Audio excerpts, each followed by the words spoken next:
فبأي آلاء ربكما تكذبان. Ustaz, bagaimana dengan seseorang yang tidak bisa langsung menerima hadis? Tidak dapat langsung menerima hadis, harus ada alasan medis atau logika baru bisa menerima. Jika tidak masuk akal, tidak diterima. Baik. Ada golongan seperti ini? Ada. Baik. Bagaimana menjelaskan pada orang-orang yang tidak bisa langsung menerima hadis-hadis Nabi, tapi harus masuk ke dalam akalnya dulu, ya? Baik, pelan-pelan. Saya ngasih teori umum dulu. Setelah itu kita jawab pakai logika yang sangat singkat, ya. Pakai logika yang sangat singkat. Bapak Ibu sekalian, saya jelaskan kepada kita yang meyakini dulu, ya. Ada hadis, ada Al-Quran. Baik. Fokus ini.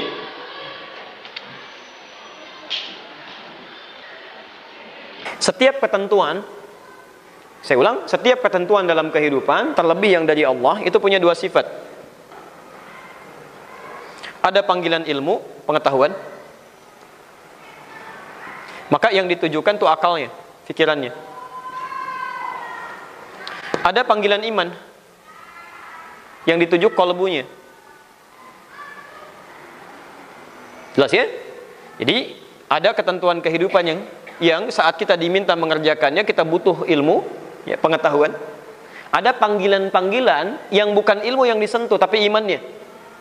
Imannya. Jadi ketika kita merespon, yang diminta respon oleh Allah itu imannya, bukan ilmunya. Ilmu hanya mendukung untuk menguatkan keimanannya. Ya, bukan iman diikutkan pada ilmunya, tapi ilmu digunakan untuk meyakinkan keimanannya. Nah, saya beri contoh misal. Anda belajar aspek yang umum, atau lihat yang paling gampang lah, baca Al-Quran, Al-Quran, Al-Quran, Al-Quran, maka pengetahuan bertambah. Ya, akal meningkat, logika jalan. Tapi kalau Anda baca Al-Quran, Al-Quran, Al-Quran, keimanan yang meningkat. Ya, kolbu semakin dekat dengan Allah. Pengetahuan membantu meningkatkan keimanannya. Yang jadi masalah, kalau orang keseringan baca Al-Quran, jarang baca Al-Quran, ketika ada panggilan iman, imannya nggak terbuka tuh, nggak bisa respon. Maka akalnya cepat menangkap dulu. Oh, logikakan ini, logikakan itu. Ada panggilan sholat gampang sebetulnya. Ya, adzan subuh, gitu kan? Allahu Akbar, Allahu Akbar. Kenapa sholat subuh disebut dengan sholat fajar? Salah satunya makna fajar itu pancaran kebaikan. Ya, pancaran-pancaran kebaikan. Quran surah kedua Al-Baqarah ayat ke-60, posisi paling kanan sebelah atas. Wa idzistasqa Musa liqaumihi faqul nadrib bi'asakal hajar fanfajar. Fajar. Ya. Teman-teman sekalian, ketika Musa dimintakan oleh kaumnya minta kepada Allah supaya diberikan air, difirmankan, pukul aja batu dengan tongkatmu yang kayu. Dipukulkan tongkat kayu ke batunya, memancar 12 mata air. Pancaran kebaikan yang terpancar dari sumbernya disebut dengan fajar. Kenapa salat pertama disebut dengan fajar? Karena ketika kita dipanggil, kedengaran oleh kita, Allahu Akbar, sampai as-salatu khairum minan naum, salat lebih baik daripada tidur, terpancar keimanan kita, merespon itu. Bangun kita, berwudu, kemudian salat. Itulah sebabnya salatnya disebut dengan salat fajar. Karena saat Anda dipanggil di waktu fajar, terpancar keimanan kita untuk meresponnya. Ada orang yang kebanyakan baca Al-Quran, Al-Quran, Al-Quran, logikanya banyak jalan, imannya tidak tersentuh. Ketika dipanggil, Masya Allah, baru adzan, belum qomat. Sudah qomat, masih ada waktu. Masya Allah. Ketika sholat pun, kenapa subuh cuma 2 rakaat ya? Padahal saya baru bangun nih, kenapa nggak 3? Anda 2 aja udah malas, apalagi 3. Ya, ujung-ujungnya kebanyakan nanya, jadi pada nggak sholat gitu kan? Silahkan cek tuh, orang-orang yang sering seminar, sering simposium, sering mempersoalkan, di mana Allah, begini. Ujung-ujungnya kamu nggak nyembah Allah. Kan lu kan tidak, maaf. Saya agak bingung memahami ya. Zaman jahiliyah aja nggak ada begini ya. Zaman sekarang ada orang adzannya di tempat ibadah orang lain. Sholawatan di tempat orang ibadah orang lain. Buka puasa di tempat ibadah orang lain. Di masjid kehilangan bukan puasa karena Anda bawa tuh ke tempat ibadah orang lain. Jadi pada keliru gitu kan. Saya telusuri ini belajarnya dari mana sebetulnya. Kami punya materi ini setahun tuh waktu di Timur Tengah kita belajar. Itu rupanya ada orang-orang yang belajar di jalur tertentu gitu ya. Saya agak bingung juga belajar sholat di tempat orang yang tidak pernah sholat. Bagaimana bisa mendapatkan sholat dengan baik?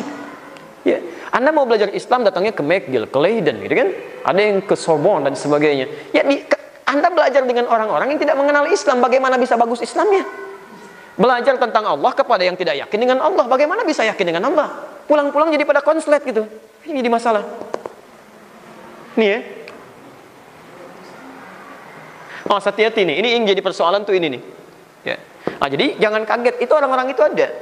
Itu sudah ada bahkan sejak Quran surah kedua tadi, ya, ayat 208, posisi paling kiri sebelah bawah. Ya. Itu asal turunnya ada seorang bernama Ka'ab bin Al-Ashraf, orang Yahudi. Masuk Islam, Bu. Begitu masuk Islam masih kesenangan baca Taurat. Ya, Taurat dibaca gitu kan. Baik, sampai kelihatan oleh sahabat ditanya, "Kamu kok baca Taurat, kan sudah ada Quran?" Kata orang ini, "Kan sama-sama wahyu. Taurat wahyu Allah kepada Musa, Al-Quran wahyu Allah kepada Nabi Muhammad. Kenapa dipersoalkan?"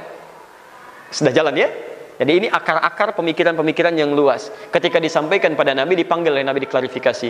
Nah, ini adab yang baik. Jadi kalau ada yang menyimpang, klarifikasi dulu. Jangan lantas tiba-tiba celah, tiba-tiba begini, itu nggak bagus. Saya perhatikan kenapa sekarang orang bukan cuma lisannya, tangannya mudah menulis celaan tuh. Silahkan cek ya. Yang paling menarik tuh begini, yang bukan urusannya ikut dikomentarin. Yang punya masalah orang lain, dia yang bikin status, terus ribut dengan orang lain.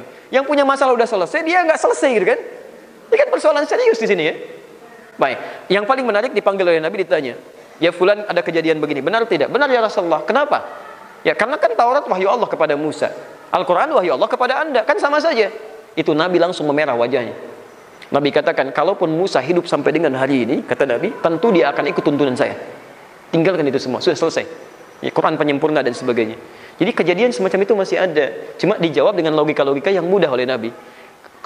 Maaf ya, Taurat diturunkan pada Musa. Kata Nabi, dibalikan, kalaulah Musa sampai ada sekarang pun, dia akan ikut Quran meninggalkan Taurat, karena Quran itu penyempurna dari semuanya. Ya. Nah, pada orang seperti itu gampang cara menjawabnya. Sebetulnya nggak usah pakai banyak dalil begini. Kalau orang ragu dengan hadis, ya, balikan dulu begini. Kamu sholat nggak? Sholat. Gimana cara sholatnya? Begini, begini, begini.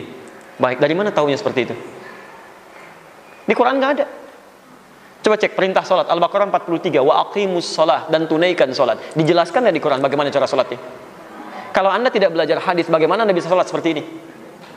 Jelas ya? Jadi pada orang-orang seperti ini, itu kadang-kadang ada orang yang tidak perlu banyak dalil gitu. Ya, cukup kita dengan balikan suasananya, atau minimal kalau maaf ya, perkataannya jauh dari nilai-nilai kebaikan, kalau kita tidak sanggup untuk menjawab dengan baik, cukup tinggalkan. "Mohon maaf, pertanyaannya terlalu tinggi barangkali," gitu kan, "karena saya orangnya biasa, coba tanyakan aja pada yang lebih tinggi dibandingkan saya." Sederhana. Jadi kita lebih bisa mendapatkan manfaat kebaikan dari situ. Jelas ya?